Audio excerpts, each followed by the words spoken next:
Hello everyone, welcome back to Urana academy. So आज के lecture के अंदर हम क्लास 10th आईसीएसई फिजिक्स का जो चैप्टर नंबर 6 है उसकी एक्सरसाइज 6B के जितने भी क्वेश्चंस हैं उनको डिस्कस करने वाले हैं। तो बिना कोई टाइम वेस्ट किए चलिए शुरू करते हैं। अगर आप 6B की एक्सरसाइज को देखेंगे तो इसमें आपके पास 28 क्वेश्चंस हैं। इनमें से कई क्वेश्चनों के तो आंसर ऑलरेडी आपको दिए हुए हैं। तो हम क्या करेंगे कि इन 28 क्वेश्चंस के जो आंसर्स है वो तो हम एज इट इज डिस्कस कर लेंगे और जिनके आंसर्स नहीं है वो मैं आपको आज यहाँ पर दे दूंगा। तो चलिए स्टार्ट करते हैं अपने सबसे पहले क्वेश्चन के साथ। कहते हैं कि give a list of at least 5 radiations in the order of their increasing wavelength which make up the complete electromagnetic spectrum and name the radiation mentioned by you in part A which has the highest penetrating power। देखिए एक बात याद रखना, penetrating power उसी की सबसे ज्यादा होती है जिसकी फ्रीक्वेंसी सबसे ज्यादा होती है और वेवलेंथ सबसे कम होती है, और वो होती है आपकी गामा रेडिएशन। तो ये है इसका आंसर। देखिए हमने 5 रेडिएशन को अरेंज किया है इंक्रीजिंग वेवलेंथ के हिसाब से। तो सबसे कम जो वेवलेंथ होती है वो गामा रे की होती है और सबसे होती है वो आपके इस सीरीज के अंदर इंफ्रारेड की होती है। तो पहले हमारे पास गामा रे आएगा, फिर एक्स रे आएगा, फिर यूवी आएगा, फिर विजिबल लाइट आएगा और लास्ट में आपका इंफ्रारेड आएगा। इन सभी में से सबसे ज्यादा जो पेनिट्रेटिंग पावर है वो आपकी गामा रे की है, बिकॉज इसकी जो फ्रीक्वेंसी है वो बहुत ज्यादा है, तभी तो इसकी वेवलेंथ बहुत कम होती है ना। तो चलिए अब हम अपना नेक्स्ट क्वेश्चन देखते हैं। सो नेक्स्ट क्वेश्चन में कहता है कि arrange the following radiation in the order of their increasing wavelength.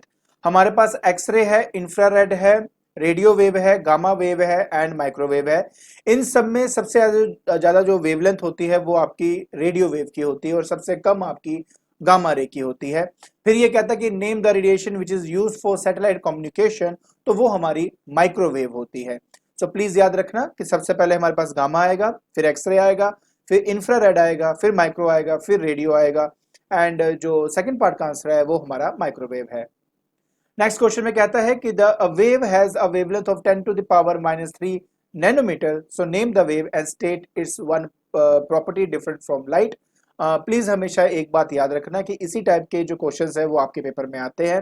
तो गामा रे जो है वो आपका राइट आंसर है and property the strong penetrating power, because इसकी फ्रीक्वेंसी बहुत ज्यादा होती है, एक्चुअली इसी की सबसे ज्यादा होती है।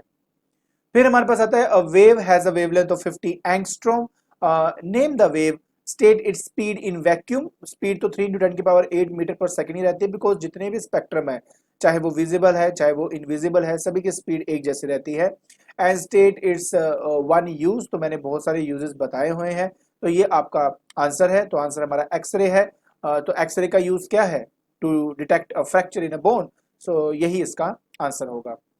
नेक्स्ट है name the high energetic invisible electromagnetic wave which helps in the study of the structure of crystal, and name one more use of the wave named in part A। तो answer x-ray ही है इसका।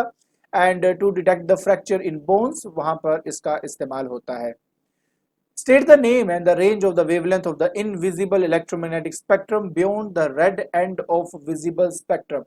Red and के बाद ही infrared, micro और उसके बाद आपके पास रेडियो आता है जो लास्ट में है आपका, और ये आपके वेवलेंथ है, ये उनकी रेंज है। याद रखना ये नैनोमीटर के अंदर है, प्लीज रिमेंबर ये नैनोमीटर के अंदर है। उसके बाद 3 ऐसे रेडिएशन बताइए जो आपके बियॉन्ड वॉलेट एंड के हो, ठीक है। तो उसके अंदर हमारे पास आ जाता है ultraviolet, x-ray and gamma. तो ये आपके लिखे हुए हैं। प्लीज एक बात याद रखना कि ये जो आपको दिया गया है ये नैनोमीटर में दिया है, एंगस्ट्रॉम में नहीं दिया हुआ, ठीक है। Give the range of the wavelength of the electromagnetic wave visible to us. हमें पता है 4000 एंगस्ट्रॉम से 8000 एंगस्ट्रॉम तक हमारे पास जो विजिबल स्पेक्ट्रा है उसकी वेवलेंथ होती है। Name the region just beyond the red end. Just beyond the red end हमारे पास इंफ्रारेड होती है and violet and ultraviolet होती है, तो ये इसका सही आंसर है। What do you understand by the invisible spectrum? So the part of spectrum beyond the red and the violet end is called the invisible spectrum, as our eyes do not respond to the spectrum beyond the red and the violet extremes। ठीक है। कहते हैं name the radiation which can be detected by a thermopile. Infrared होती है, मैंने आपको बताया था, a solution of silver chloride. Ultraviolet radiation, एक बात याद रखना बेटा कि इसी तरह के जो क्वेश्चंस है 1 मार्क 2 मार्क के अंदर आपके पेपर में आते हैं। सो इनके लिए इनको अच्छी तरह याद करना बहुत ही इंपॉर्टेंट है। आपके एक भी मार्क कहीं पे ना जाए, इसलिए तो मैंने आपको हर एक की एक सेपरेट वीडियो बनाई है ताकि आप अच्छी तरह से समझ सको कि ये एग्जैक्टली होता क्या है। फिर हमारे पास नेक्स्ट है state the approximate range of the wavelength associated with the ultraviolet visible and infrared. तो ये आपकी रेंज है, याद रखना कि नैनोमीटर में ये मैंने दिया हुआ है आपको, ठीक है। सो एंगस्ट्रॉम में पता करने के लिए जस्ट 10 से मल्टीप्लाई करना है आपको और कुछ भी नहीं करना, तो वो एंगस्ट्रॉम में कन्वर्ट हो जाएगा।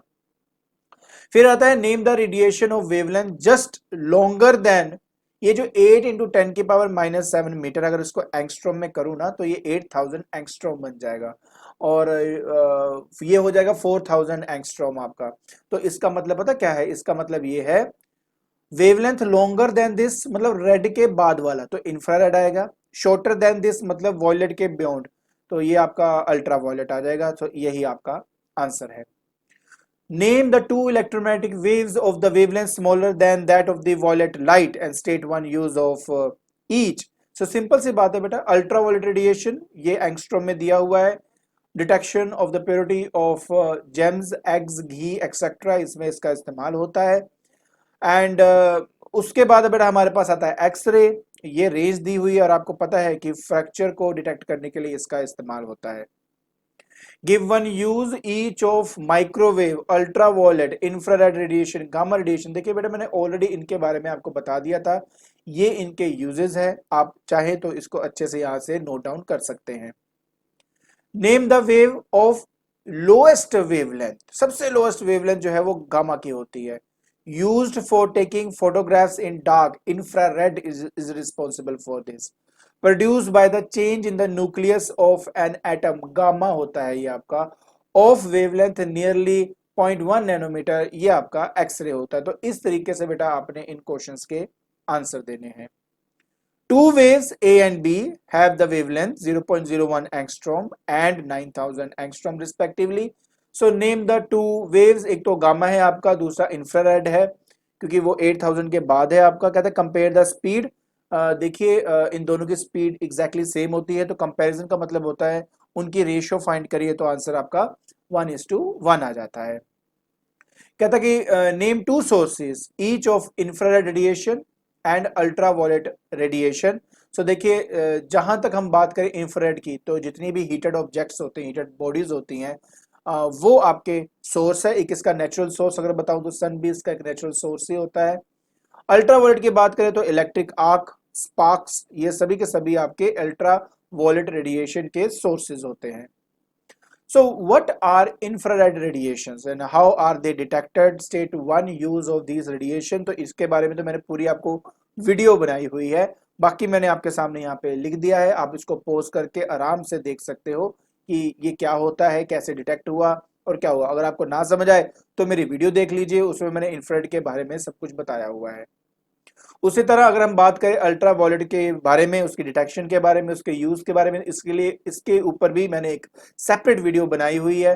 बाकी अगर आप सिर्फ आंसर ही देखना चाहते हैं तो ये आपका आंसर है, आप आराम से इसको पढ़ सकते हो, ठीक है।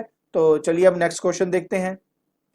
Name the 3 properties of ultraviolet radiation which are similar to the visible light. देखिए मैंने आपको ना कई सारे प्रॉपर्टीज कराए थे which are common to each and every electromagnetic wave, उनमें से कोई भी 3 आप लिख सकते हो और ये भी मैंने आपको वीडियो में बताया था।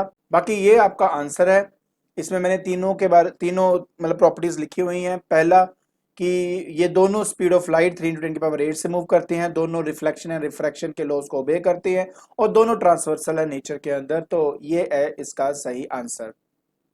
Give two properties of ultraviolet radiation which differ from the visible light. तो देखिए अल्ट्रावायलेट जो है फ्लोरोसेंस प्रोड्यूस करती है जब वो जिंक सल्फाइड स्क्रीन से जाके टकराती है, जहां तक विजिबल की बात है वो ऐसा नहीं करता। अल्ट्रावायलेट हेल्थ हैजर्ड देती है, जस्ट लाइक कैंसर भी प्रोड्यूस कर सकती है अगर ज्यादा आप उसके, स्किन कैंसर बेसिकली हो जाता है अगर आप ज्यादा उसके एक्सपोजर पे आते हो, बट विजिबल लाइट से ऐसा कुछ नहीं होता, ठीक है। Mention 3 properties of infrared radiation similar to the visible light. देखिए मैंने आपको ऑलरेडी जो 3 अभी आपको मैंने बताए थे प्रॉपर्टीज, वही प्रॉपर्टीज आप यहाँ पर भी यूज कर सकते हो। पहली बात ये कि दोनों की स्पीड सेम है, दोनों रिफ्लेक्शन एंड रिफ्रैक्शन को ओबे करते हैं और दोनों ही फ्लोरोसेंस प्रोड्यूस नहीं करते जब वो जिंक सल्फाइड स्क्रीन के साथ जाकर टकराते हैं। सो नेक्स्ट क्वेश्चन में कहता है give two properties of infrared radiations which differ from the visible light. देखो सबसे पहली प्रॉपर्टी तो देखिए आपकी यही है कि इंफ्रारेड रेडिएशन इनविजिबल होते हैं, बट जो विजिबल लाइट का मतलब ही है कि हम उसको देख सकते हैं। विजिबल लाइट जो है वो फोटोग्राफिक प्लेट को अफेक्ट करता है, लेकिन इंफ्रारेड जो है वो आपका फोटोग्राफिक फिल्म को जो ऑर्डिनरी होता है उसको कभी भी इफेक्ट नहीं करता। इसलिए फोटोग्राफी के दौरान हम एक स्पेशल रूम बनाते हैं जिसके अंदर इंफ्रारेड लैंप्स का हम इस्तेमाल करते हैं ताकि हम अपने फोटोज को डेवलप कर सकें। So name the material of the prism used for obtaining the spectrum of ultraviolet light। इसमें क्वार्ट्ज प्रिज्म का इस्तेमाल होता है, रॉक सॉल्ट प्रिज्म का इस्तेमाल होता है इंफ्रारेड रेडिएशन के दौरान। तो ये इसके बारे में भी आपको मैंने डिटेल में समझाया हुआ है। फिर आता है name the radiation which are absorbed by the green house gases in the earth atmosphere. बहुत सिंपल आंसर है इंफ्रारेड रेडिएशन। ठीक है, इसी की वजह से तो हीटिंग इफेक्ट आता है हमारे पास। नेक्स्ट है state one harmful effect each of the ultraviolet and the infrared radiation. देखिए सिंपल सी बात है, स्किन कैंसर होने का डर होता है अगर आप अल्ट्रावायलेट रेडिएशन के एक्सपोजर पे आते हो, बट इंफ्रारेड रेडिएशन के अंदर स्किन बर्न होता है। तो ये है इन दोनों के एक एक harmful effect. Give reason of the following. ये जितने भी आपको यहाँ पर क्वेश्चन दिए हुए हैं, ये जितने भी पार्ट आपको दिए हुए हैं, इन सब के आंसर्स मैंने ऑलरेडी आपको एक्सप्लेन कर दिए हुए हैं। जैसे कि इंफ्रारेड रेडिएशन जो है वो फोटोग्राफी के अंदर यूज होता है, फोक के अंदर। क्यों? क्योंकि इनकी वेवलेंथ ज़्यादा होती है तो इसलिए वो कम स्कैटर करता है एंड ईजिली ये पेनिट्रेट कर सकता है फोक से, तो इसलिए हम इसका इस्तेमाल करते हैं। डेंजर सिग्नल के अंदर भी क्यों यूज करते हैं? इसी प्रॉपर्टी की वजह से।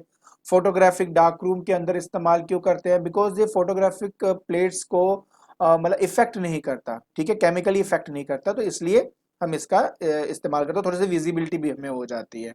क्वार्ट्ज प्रिज्म का इस्तेमाल ही क्यों किया जाता है? क्योंकि जो ऑर्डिनरी ग्लास प्रिज्म है वो एब्जॉर्ब कर लेता है मतलब अल्ट्रावायलेट लाइट को, इसलिए हम इसका इस्तेमाल। तो कहने का मतलब है कि मैं ऑलरेडी आपको ये सब आपको एक्सप्लेन कर चुका हूं। आई होप आपको ये क्वेश्चन और उनके आंसर समझ में आ गए होंगे।